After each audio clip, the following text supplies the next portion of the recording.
Привет. Могу я с тобой поговорить? Мы должны зайти внутрь, их было 4. Что мы говорим? Не надо выдумывать, когда речь идет о... Могли бы вы открыть дверь? Они врываются! Я с тобой, детка. Но вы должны остаться здесь вместе с нами.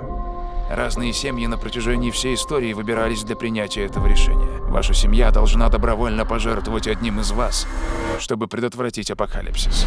Мы не будем никем жертвовать! За каждое ваше «нет» погибнут сотни тысяч людей.